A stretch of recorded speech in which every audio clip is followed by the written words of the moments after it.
Assalamualaikum warahmatullahi wabarakatuh. Terima kasih. Langsung saja saya ingin menjelaskan sedikit mengenai sensus penduduk 2020. Nah, ini sepertinya akan cocok sekali untuk teman-teman yang ingin mengikuti tes seleksi petugas sensus di BPS Kabupaten Blora ya. Nah, yang pertama ini tata kelola sensus penduduk 2020. Ya, kita tahu ya, 2020 ini BPS mengadakan kegiatan sensus penduduk, tapi lain dari yang lain, 10 tahun yang lalu sensus penduduk kita masih boleh dikatakan tradisional ya, karena door to door semua. Tetapi untuk yang 2020 ini sudah menggunakan metode kombinasi ya. Ada data adminduk yang kita gunakan sebagai data dasar ya, itu kemudian kita update dengan sistem sensus penduduk online. Itu sudah kita laksanakan kemarin 15 Februari sampai 29 Mei ya. Semoga saja teman-teman di sini sudah ikut semua ya sensus penduduk online, jadi tahu kurang lebih gambarannya seperti apa, isian data yang diminta apa saja, paling nggak sudah tahu. Oke, nah tiba-tiba kita juga tidak menyangka bahwa pandemi terjadi di negara kita juga seluruh dunia. Akhirnya ada beberapa tata kelola yang sudah direncanakan dengan baik, itu harus disesuaikan. Nah, untuk bulan September nanti, itu kita akan melakukan kegiatan lapangan sensus penduduk. Tapi akan kita sampaikan dulu mengenai hal-hal yang terkait dengan sensus penduduk di bulan September nanti. Ya. Ini yang saya sampaikan adalah zona 2, non-dopu. Dopu itu apa? Dopu itu drop off pick up. Jadi ada dokumen kuesioner kita drop off ke masyarakat, kemudian masyarakat mengisi, lalu kita pick up, kita ambil kuesioner tersebut. Nah, di sini ada zona 2. Nah, untuk BPS Kabupaten Blora, wilayah Kabupaten Blora itu masuk zona 2, non-dopu. Ya. Jadi apa non-dopu nanti kita lihat ya. Oke, ini dulu. Latar belakang tujuan SP, ini kita mengingat kembali SP 2020, konsep dasarnya apa, kemudian tahap kegiatan lapangan, proses bisnisnya, sama satu lagi protokol kesehatan. Ini tidak bisa kita lupakan karena di masa pandemi ini harus kita patuhi. Demi apa? Demi kesehatan, keselamatan bersama ya. Sensus penduduk 2020 ini yang ke-7 di Indonesia. Seperti saya sampaikan tadi, nah di sini ya kita menggunakan atau menggandeng ya uh, kementerian lain, dalam hal ini Kementerian Dalam Negeri, karena kita menggunakan metode kombinasi, kita membutuhkan data dasar dari mereka, Adminduk.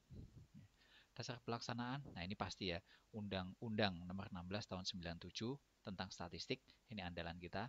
Nah, yang berikutnya ini terkait dengan kependudukan, administrasi kependudukan. Ya, nanti teman-teman bisa pelajari sendiri. Nah, demikian pula semangat SP 2020 ini juga didukung oleh semangat pemerintah kala itu tahun 2019, Perpres nomor 39 dikeluarkan oleh Pak Jokowi ya, sesaat setelah Agustusan kalau nggak salah dulu ya. Nah, jadi oleh karena itu tujuan SP 2020 juga disesuaikan. Kalau biasanya setiap 10 tahun sekali kan gini saja ya, menyediakan data jumlah, komposisi, distribusi, dan karakteristik penduduk. Nah, tapi untuk yang 2020 ini ada ditekankan satu data kependudukan Indonesia ya, menuju satu data kependudukan Indonesia. Karena kita sudah menggandeng Adminduk ya, catatan sipil. Jadi nanti harapannya data-data yang kita kumpulkan oleh BPS melalui SP 2020 ini juga terintegrasi atau datanya sinkron dengan data administrasi yang dikelola oleh pemerintah, dalam hal ini Kemendagri melalui Ditjen Adminduk. Nah, untuk tahun 2020 ini karena kita digempur oleh satu pandemi, jadi outputnya ini akhirnya ada beberapa tipe. Jadi ada beberapa zona yang akhirnya diterapkan, zona 1 dan 3. Jadi kalau dulu direncanakan di awal kan di seluruh Indonesia itu tidak semua merata teknologi informasi, internet dan sebagainya ya.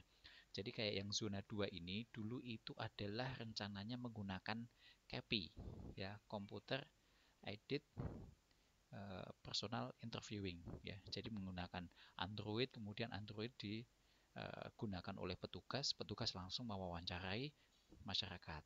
Jawaban masyarakat itu dimasukkan langsung ke Android menggunakan satu aplikasi. Nah, zona 1 dan 3, ini zona 1 itu dulu ceritanya menggunakan kuesioner kertas ya, atau PEPI, paper and pencil interviewing ya. Kemudian yang zona 3 ini adalah zona-zona yang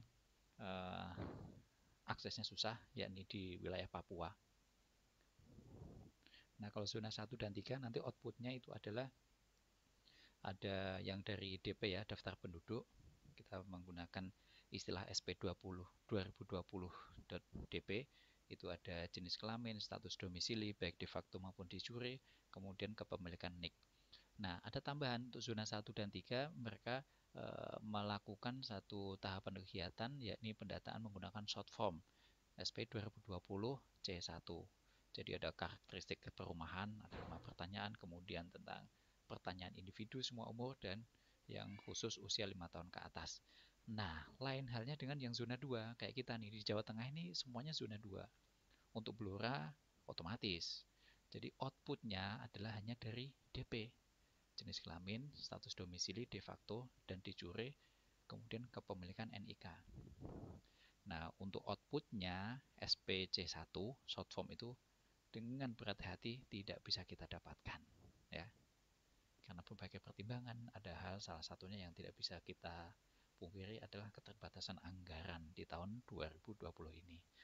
Demi menanggulangi COVID, ya ini adalah pekerjaan bersama Republik kita. Jadi termasuk BPS kena imbasnya.